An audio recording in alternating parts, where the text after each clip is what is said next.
Welcome to brain roots IAS. आज हम पढ़ेंगे मरीन इरोजन। हम फोकस करने वाले हैं नेचर के एक बहुत ही रिलेंटलेस आर्टिस्ट पर और उसके सबसे प्राइमरी टूल पर, यानी the incredible power of sea waves. कभी बीच पर खड़े होकर सोचा है कि ये जो समुंदर है आखिर है तो पानी ही, तो ये इतने बड़े बड़े चट्टानों को, पूरी जमीन को काट कैसे देता है? I mean, what gives this water such incredible power? यही समुंदर एक पावरफुल जियोमॉर्फिक एजेंट है, यानी एक ऐसी फोर्स जो अर्थ के सरफेस को एक्टिवली रीशेप करती है। और इस काम के लिए इसका सबसे इंपॉर्टेंट औजार the relentless powerful sea waves.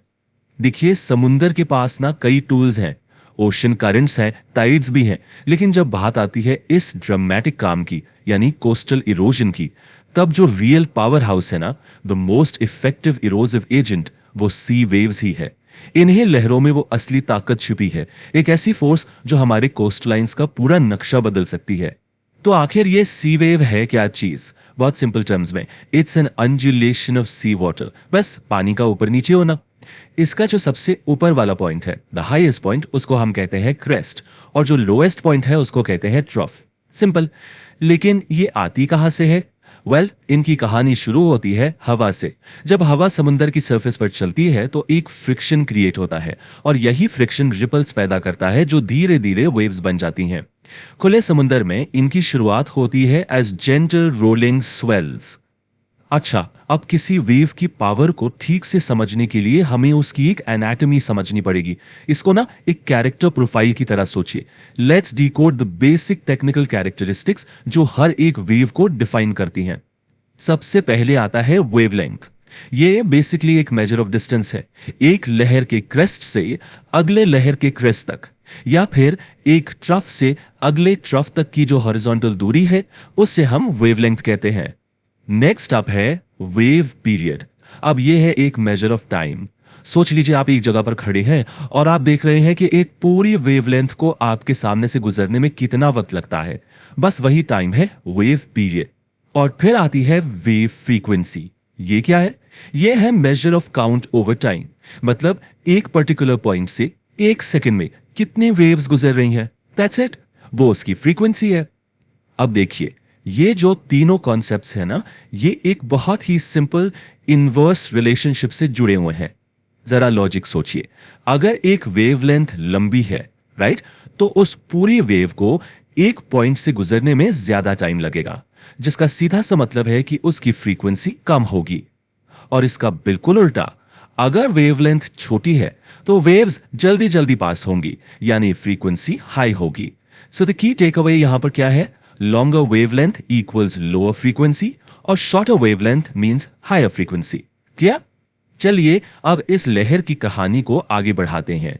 जब ये लहर खुले समुद्र में अपनी जर्नी पर निकलती है तो इसका बिहेवियर बिल्कुल अलग होता है।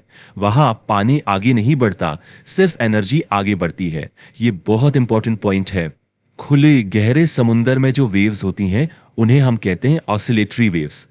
यहां क्या होता है? सिर्फ वेव का फॉर्म आगे बढ़ता है, पानी नहीं। पानी के जो पार्टिकल्स हैं वो एक ही जगह पर एक सर्कुलर ऑर्बिट में घूमते रहते हैं। बिल्कुल वैसे जैसे स्टेडियम में लोग बैठे बैठे वेव बनाते हैं।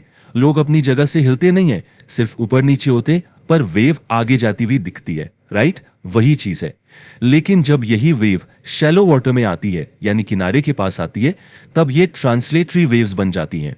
यहां एनर्जी और पानी दोनों आगे बढ़ते हैं।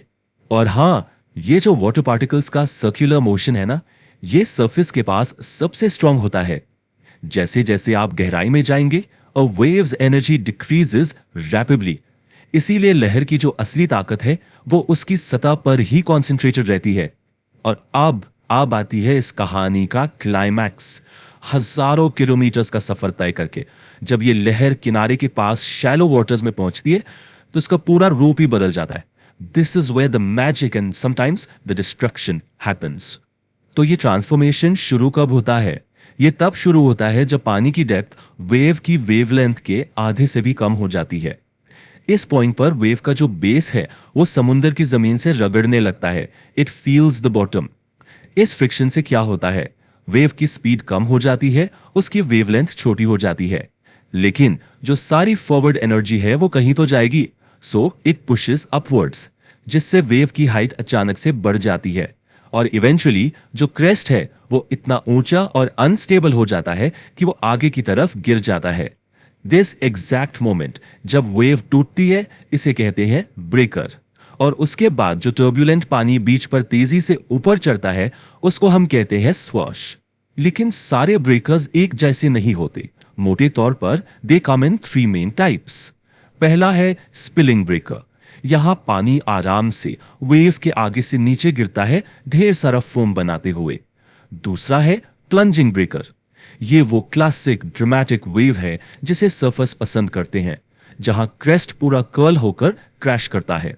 और तीसरा है सर्जिंग ब्रेकर। ये बिना ज्यादा टूटे सीधा शोर पर तेजी से चढ़ जाता है। अच्छा, कौन सा ब्रेकर बनेगा ये इस बात पर डिपेंड करता है कि वेव की स्टीपनेस कितनी है और उस कोस्ट लाइन का स्लोप कैसा है।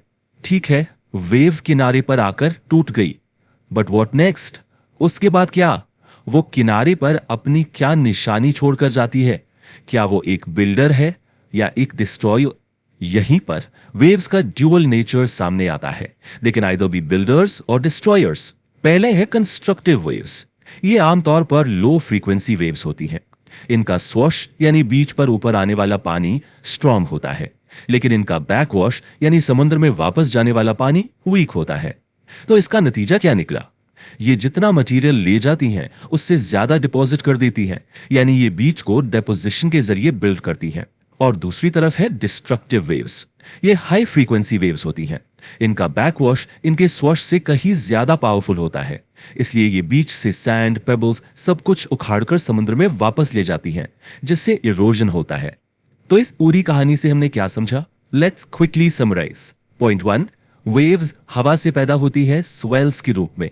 पॉइंट 2, गहरे पानी में ये ऑसिलेटरी होती है जहां सिर्फ एनर्जी आगे बढ़ती है। पॉइंट 3, किनारे के पास आकर ये ट्रांसलेटरी हो जाती है, ब्रेकर्स बनकर टूटती हैं। और फाइनली इनका जो फाइनल इंपैक्ट है वो या तो कंस्ट्रक्टिव हो सकता है जो बीचेस बनाती है, या डिस्ट्रक्टिव जो बीचेस को तोड़ती हैं। ये सब जान लेने के बाद एक सवाल तो जरूर उठता है, अगर लहरें हमारी कोस्ट लाइन्स की आर्किटेक्ट हैं, वही उन्हें बनाती हैं, वही बिगाड़ती हैं, तो अब जब क्लाइमेट चेंज हो रहा है, सी लेवल बढ़ रहा है, मौसम एक्सट्रीम हो रहा है, आने वाले वक्त में इन आर्किटेक्ट्स के डिजाइन कैसे बदलेंगे? सोचने वाली बात है। If you found this lecture helpful, like, share and subscribe to the channel.